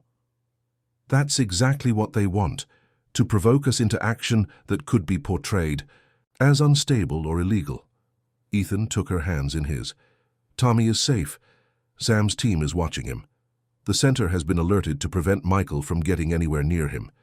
In less than 12 hours, the hearing will begin. And all of this, evidence will show exactly what kind of man your brother is." Sarah's eyes filled with tears of frustration and fear. "I hate feeling this helpless. Tommy must be so scared." "He's stronger than you know," Ethan assured her. "He spent a night guarding that container, refusing to leave even when everyone dismissed him. He protected that USB drive without even knowing what was on it. Your son is a remarkable kid, Sarah." She nodded, wiping away tears. "He is. And you're right, we need to be smart now, not reactive." They spent the remainder of the night reviewing their strategy for the hearing. Daniel arrived at dawn with the torn bear in an evidence bag. Seeing Scout's mangled form, stuffing spilling from crude cuts, the head nearly severed, brought tears to Sarah's eyes. "Tommy loves that bear," she said softly. "It's been with him since he was a baby." "We'll get him a new one," Ethan promised. "A dozen new ones if he wants." "It won't be the same," Sarah replied. "Scout has history." Daniel cleared his throat. "The good news is that this intimidation attempt gives us more ammunition for the hearing. The bad news is that it shows how desperate Michael has become. A desperate man is dangerous." "Then let's end this," Ethan said firmly. "Today." The courthouse was already crowded when they arrived. Word of the custody battle had spread through Pinewood Springs, drawing curious onlookers and supporters for both sides. As they made their way inside, Ethan noticed the division among the spectators. Many avoided Sarah's gaze, while others nodded encouragingly or touched her arm in silent support. In the hallway outside the courtroom, they spotted Tommy sitting on a bench with Ms. Mercer from Family Services. The boy's face lit up when he saw them, and he broke away to run to his mother, who knelt to embrace him tightly. "Mom, you're really okay?" "Of course I am, sweetheart," Sarah said, holding him close. "And after today, we'll be together again. Properly." Tommy looked up at Ethan. "Did you keep Scout safe?" Ethan exchanged glances with Sarah before kneeling beside them.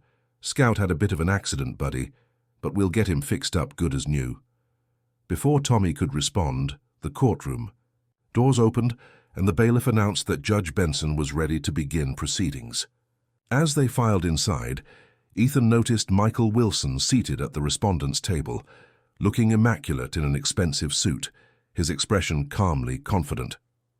Beside him sat his attorney and Dr. Stevens, both reviewing documents with serious expressions. Judge Benson called the court to order, her stern gaze sweeping the room.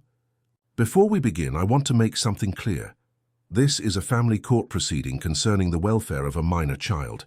It is not a spectacle or entertainment. Anyone disrupting these proceedings will be removed immediately." She turned, her attention to the attorneys. "Mr. Morgan, you're representing Sarah Wilson's interests in this matter." "Yes, Your Honor," Daniel replied, standing. "And we'd like to begin by presenting new evidence that has emerged since Friday's hearing." As Daniel outlined their case, the authenticated audio recording, Emily's eyewitness testimony, Michael's attempted intrusion at the children's center, and the threatening message delivered with the destroyed teddy bear, Ethan watched, the judge's expression grow increasingly grave. Michael's attorney objected repeatedly, arguing that the audio recording violated wiretapping laws and that the other incidents were circumstantial or misinterpreted. Dr. Stevens submitted his psychiatric evaluation of Sarah, claiming she exhibited classic signs of paranoid ideation and persecution complex. The morning stretched into afternoon as witnesses were called, evidence presented and arguments made. Tommy had been taken to a private room after his brief testimony, where he confirmed seeing his uncle at the house on the day his mother disappeared and identified Michael's voice on the recording. Finally, as the late afternoon sun slanted through the courtroom windows, Judge Benson called a brief recess to review all the evidence before making her decision. In the tense half-hour that followed, Ethan sat with Sarah in a side conference room, both too anxious to speak much. "Whatever happens," Sarah said finally, breaking the silence, "thank you for believing Tommy when no one else would, for everything you've done since." Ethan took her hand. "We're going to win this, Sarah. And afterward, whatever you decide about staying or leaving Pinewood Springs, I want you to know that you and Tommy have a friend in me. Always." The bailiff appeared at the door. "Judge Benson is ready to deliver her ruling." Shatis. They returned to the courtroom. Ethan noticed that Michael looked less confident now, a sheen of sweat visible on his forehead, despite the room's cool temperature. Dr. Stevens was checking his phone nervously, while Michael's attorney shuffled papers with rapid, agitated movements. Judge Benson entered and called the court to order, her expression unreadable as she arranged her notes before her. "Having reviewed all evidence and testimony presented in this case, I am prepared to rule on the matters before this court." She looked directly at Sarah. "Miss Wilson, please rise." Sarah stood, her hands trembling slightly until Ethan reached over to steady her with a gentle touch. Ms. Wilson, this court finds no credible evidence of mental instability as alleged by the respondent.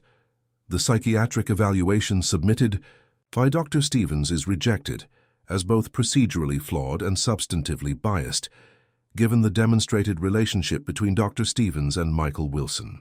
A murmur ran through the courtroom, quickly silenced by the judge's stern glance.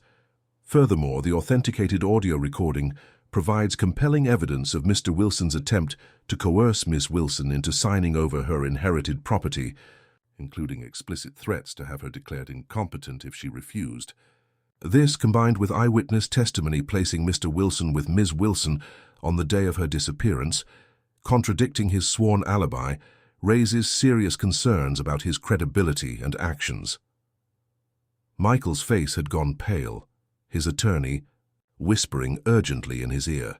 Therefore, I am ordering the immediate reunion of Tommy Wilson with his mother, Sarah Wilson, who is confirmed to have full and sole custody. The temporary guardianship claimed by Michael Wilson is hereby revoked.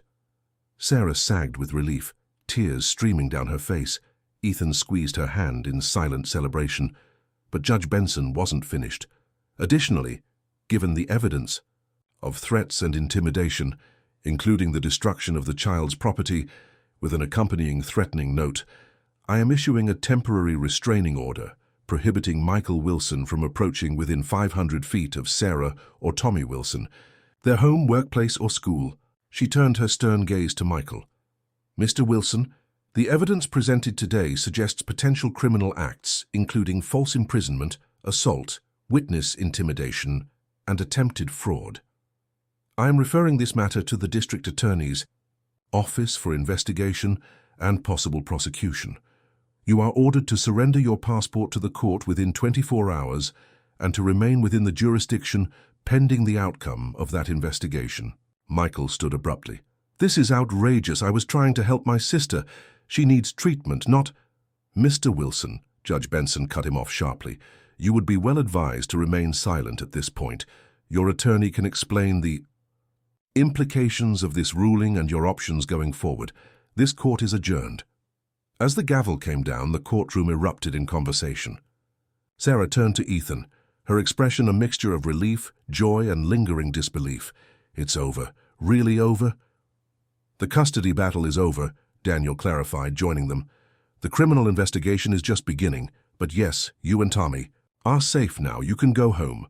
Tommy, Sarah said, suddenly urgent, I need to tell him. They found Tommy in the waiting room, nervously building a tower of blocks under Ms. Mercer's watchful eye. When he saw them, he froze, his expression a question he was afraid to ask. Sarah knelt before him, taking his small hands in hers. We're going home, sweetie. Together. Right now. Tommy's face transformed with joy. He threw himself into his mother's arms, then reached for Ethan, pulling him into the embrace as well. For a moment, they remained that way, a small, unlikely family unit forged through crisis and compassion. As they prepared to leave, Michael's attorney approached Daniel, speaking in hushed tones. Ethan caught fragments, settlement possibility, avoid criminal charges, generous compensation. Daniel's response was clear and firm enough for everyone to hear. Ms. Wilson isn't interested in settlements. Your client committed serious offenses. He'll face the consequences. Outside the courthouse, the autumn air felt fresher somehow, the mountains surrounding Pinewood Springs more vibrant with color. Sarah held Tommy's hand tightly as they descended the steps toward Ethan's waiting car. What about Scout? Tommy asked suddenly. You said he had an accident. Sarah and Ethan exchanged glances. Scout was damaged, Sarah explained gently, but we're going to get him fixed. Can I see him? Ethan hesitated, then nodded to Daniel, who retrieved the evidence bag containing the mangled bear. Tommy's eyes widened at the sight, but instead of crying, he reached for the bag with determination. He can be fixed, Tommy insisted. He just needs to be sewn up again. I want to keep him. As they drove through town toward Sarah's house, the house Michael had coveted enough to commit terrible acts, Ethan found himself contemplating the future. The legal battle was won, but Sarah was right about the challenges that remained. Small towns had long memories, and rebuilding her reputation would take time. And then there was his own situation, the company in Boston, the delayed meetings, the life he'd temporarily abandoned to help a desperate boy and his mother. Returning to that life now seemed somehow hollow, lacking the purpose and connection he'd found here. As if reading his thoughts, Sarah spoke softly from the back seat where she sat with Tommy. "You'll stay for dinner tonight, won't you? It's the least we can do." "I'd like that," Ethan replied, meeting her eyes in the rearview mirror. "Very much." In that exchange of glances was the unspoken possibility of more dinners, more shared moments, a future neither of them had anticipated when a desperate boy approached a stranger in the town square just 5 days earlier. For now, though, they had won their most important battle. The rest could wait until tomorrow. 3 weeks had passed since the courthouse victory, and autumn was deepening toward winter in Pinewood Springs. The maple trees lining Main Street had shed most of their vibrant leaves, creating a golden carpet that crunched underfoot as Ethan made his way toward Sarah's house for what had become a regular Sunday dinner. In his arms, he carried a large gift bag and a bouquet of mixed fall flowers. The familiar route from the town square to the Wilson home now felt natural to him, though he still maintained his suite at the Pinewood Springs Inn. His extended stay had become a topic of town gossip, but for once, Ethan didn't mind being the subject of others' speculation.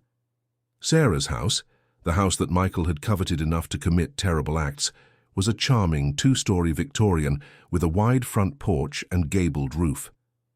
As Ethan approached, he saw Tommy in the front yard, raking leaves into a pile with determined focus. The boy looked up at the sound of Ethan's footsteps, his face breaking into a wide grin. "Ethan!" Tommy abandoned the rake and ran to greet him. "Did you bring it? Is it fixed?" Ethan smiled, holding up the gift bag.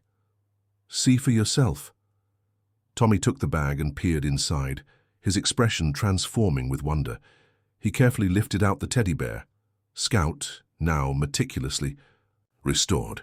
The professional repair had mended the torn seams, replaced the missing eye, and even refreshed the worn fur without destroying the bear's well-loved appearance. "He looks almost new," Tommy marveled, examining every detail, "but still like Scout." "The restoration specialist was very careful," Ethan explained.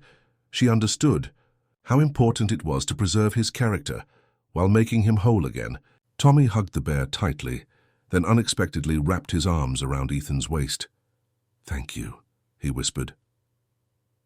The front door opened, and Sarah appeared on the porch, wiping her hands on a kitchen towel. She'd regained the healthy glow that had been missing during her hospital stay, and her golden hair was pulled back in a casual ponytail. The sight of her made Ethan's heart perform its now familiar skip. "I see Scout has finally come home," she said, smiling at her son's joy. Dinner's almost ready. Tommy, can you finish the raking after we eat?" "But, Mom, I want to show Scout everything that's changed." Sarah laughed. "All right, 10 minutes, then come wash up." As Tommy ran off with his restored companion, Sarah descended the porch steps to greet Ethan properly. Her kiss was brief but natural, the gesture of a woman growing comfortable with a new relationship. "He's been counting the days," she said, nodding toward Tommy, who was showing Scout his leaf pile with animated gestures. "That bear means the world to him." "I know," Ethan replied, handing her the flowers. "That's why I found the best restoration expert in New England." Inside, the house smelled of roasting chicken and apple pie. The cozy kitchen with its vintage appliances and warm wood cabinets had become one of Ethan's favorite places in the world. Here, over the past weeks, he'd spent evenings helping Tommy with homework, sharing meals with Sarah, and experiencing the simple domestic rhythms he'd never prioritized in his fast-paced corporate life. "Daniel called this morning," Sarah said, as she arranged the flowers in a mason jar. "The DA is moving forward with charges against Michael. Apparently they've uncovered evidence of other financial improprieties beyond what we knew about." Ethan nodded, leaning against the counter. "Sam mentioned that. Michael's gambling debts were just the tip of the iceberg. He'd been embezzling from the dealership for years, using creative accounting to hide it." Part of me still can't believe it, Sarah admitted. We grew up in this house together. He was my big brother, my protector once. How did he become someone who could... She trailed off, unable to articulate the betrayal. People change, Ethan said gently. Often so gradually they don't recognize it themselves until they're far down a dark path. Sarah nodded, then deliberately brightened. Dr. Chen stopped by the school yesterday. She's submitting a formal complaint against Dr. Stevens to the medical board. His license to practice might be suspended pending review. Good. He abused his position to help Michael discredit you.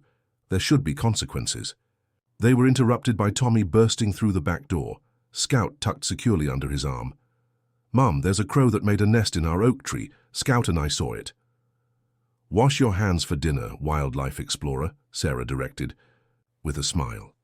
As they settled around the table, Ethan was struck by the easy domesticity they'd fallen into.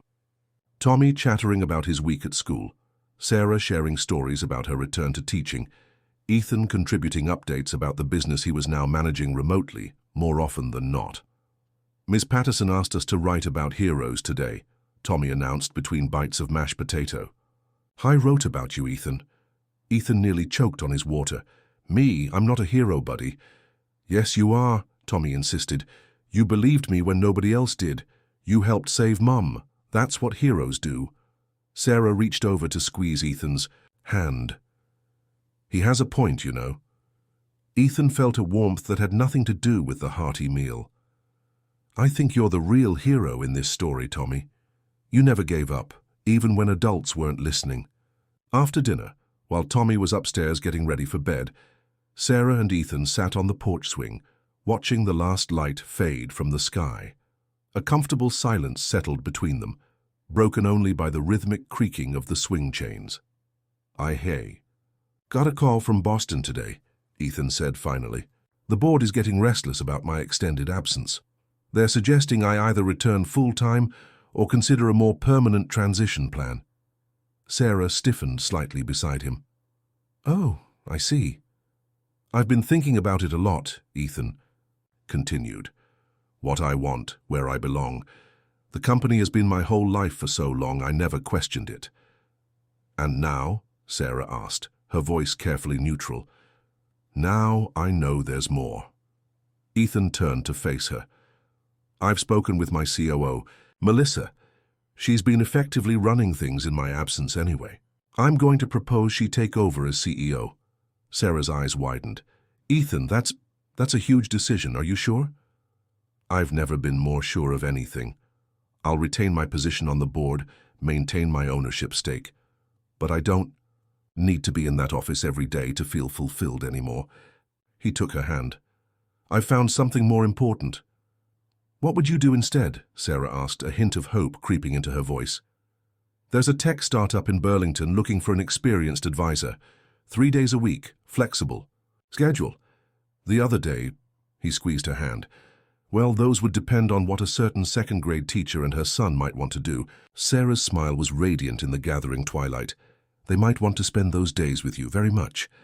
From upstairs came Tommy's voice. Mum, I'm ready for my story. Sarah stood, pulling Ethan up with her. Would you like to read to him tonight? He's been wanting to show you how his reading corner is set up. In Tommy's room, Ethan found a space transformed. The walls, once decorated with generic superhero posters, now featured framed photographs. Tommy with his mother at a local fair, the three of them hiking on a nearby mountain trail. Scout propped against pillows in various scenic locations. A small bookshelf overflowed with children's books, and a reading lamp cast a warm glow over a beanbag chair large enough for an adult and child to share. Do you like my room? Tommy asked, already snuggled under his covers, Scout tucked beside. It's perfect, Ethan replied, selecting a book from the shelf. Ready for your story? Later, after Tommy had fallen asleep, Ethan found Sarah in the living room, reviewing lesson plans for the coming week. She looked up as he entered, her expression soft in the lamplight. He asked me something before he fell asleep, Ethan said, settling beside her on the couch. Something I wasn't sure how to answer. Sarah set aside her work. What was it?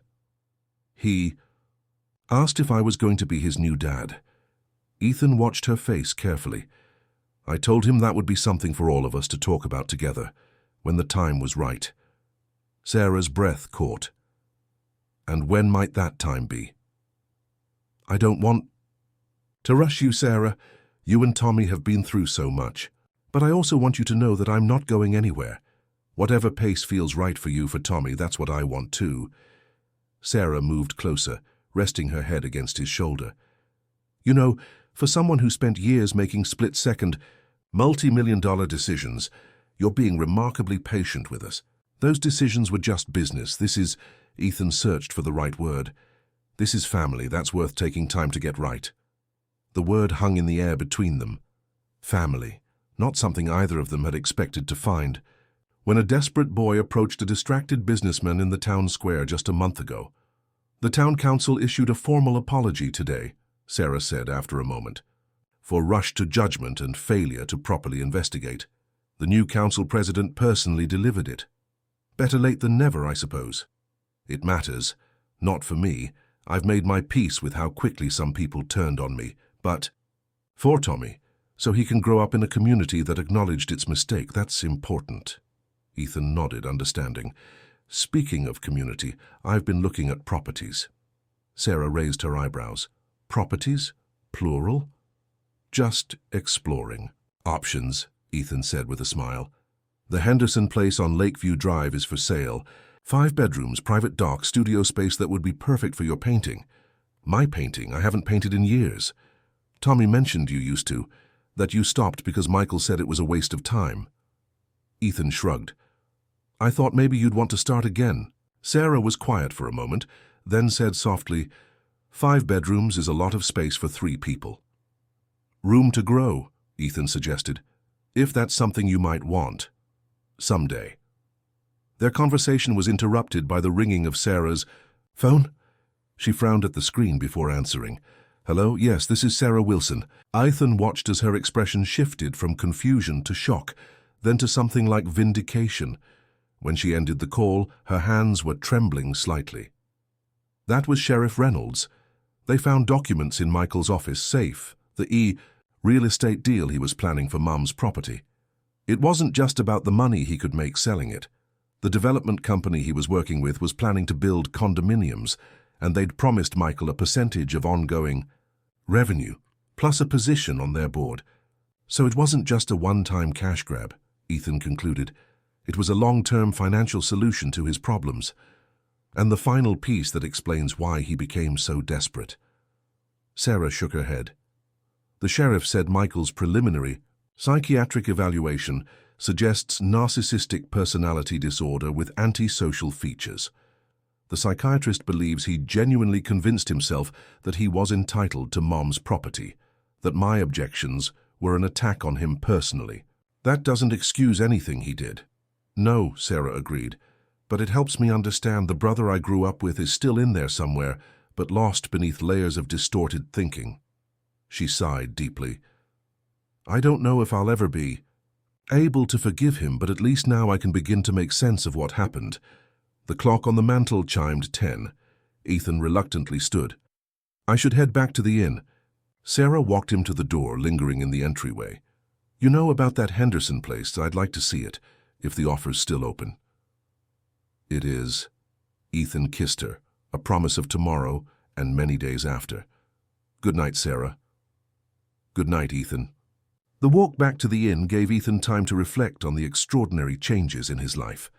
A month ago, he'd been solely focused on acquisitions, market share, and quarterly earnings. Now he was contemplating a life in Vermont with a family that had come into his world through chance and desperation, but had quickly become essential to his happiness. The next morning dawned clear and cold, the first hint of frost silvering the grass in the town square. Ethan rose early, made several important calls to Boston, then met Sarah and Tommy for breakfast at the Hearth, the same cafe he'd initially entered while ignoring Tommy's pleas for help. I spoke with the realtor, Ethan told them over coffee, and hot chocolate. She can show us the Henderson place this afternoon.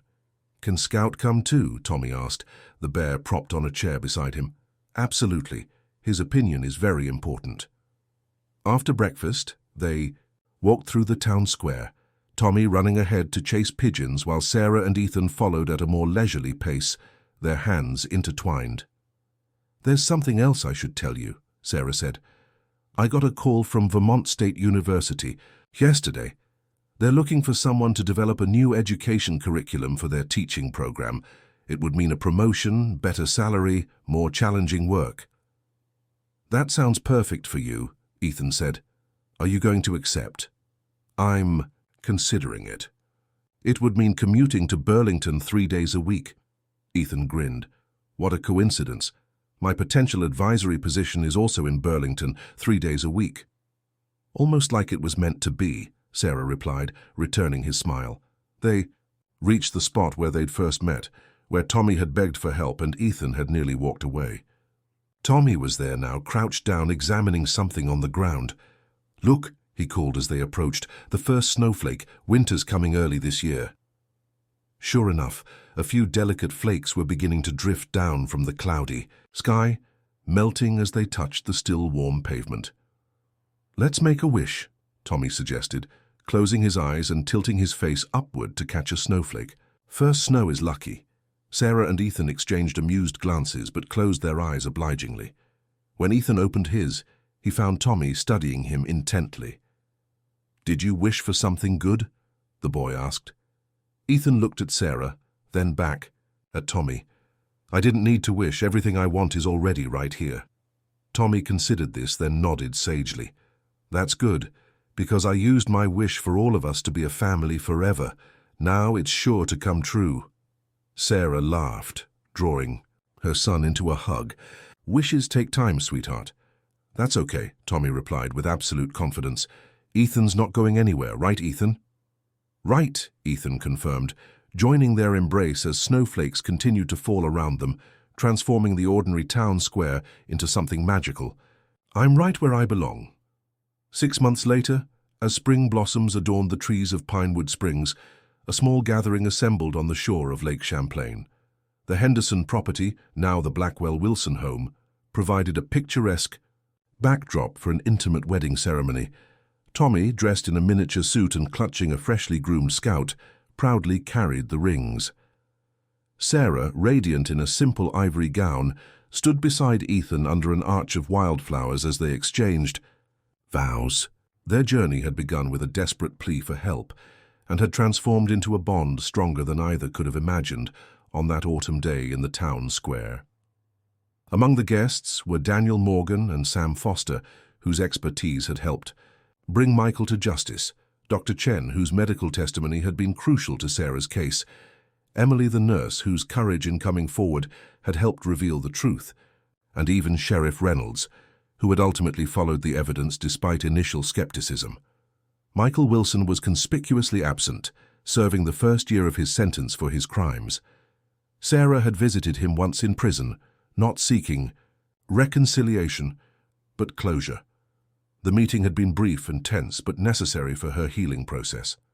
As Ethan and Sarah sealed their vows with a kiss, Tommy cheered louder than anyone, Scout raised triumphantly above his head. The small crowd applauded, celebrating not just a wedding, but the culmination of a story that had begun in fear and desperation and ended in joy and family. Later, as twilight settled over the lake and guests mingled on the expansive lawn, Ethan found Tommy sitting on the dock, Scout beside him, feet dangling above the water. "Room for one more?" Ethan asked. Tommy scooted over, making space. "Mum says I can call you Dad now, officially."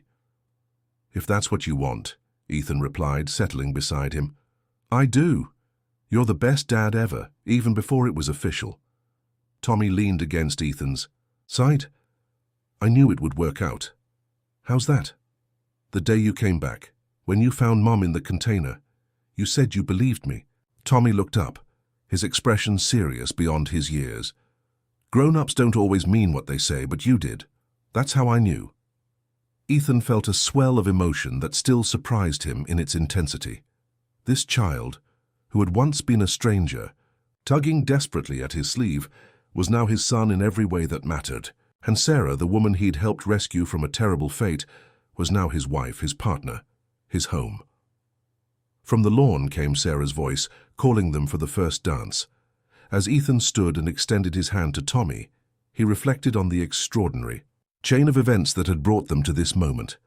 A desperate child, a reluctant businessman, a terrible conspiracy, all leading to this perfect spring evening and the family he'd never known he needed. "Coming, Dad?" Tommy asked, Scout tucked securely under his arm.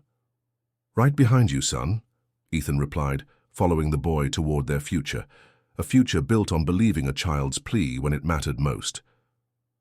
As they rejoined the celebration, Ethan caught Sarah's eye across the lawn. Her smile held all the promises of their shared journey, past, present, and the many days to come. In that moment, surrounded by friends and family in the home they'd created together, Ethan knew with absolute certainty that turning back that day in the town square had been the most important decision of his life.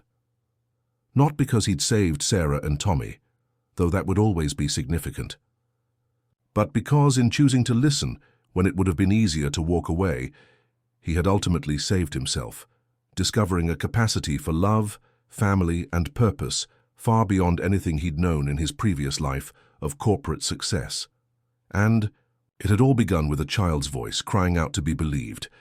If this story touched your heart, don't forget to subscribe to our channel for more emotional journeys that remind us of the power of trust and second chances.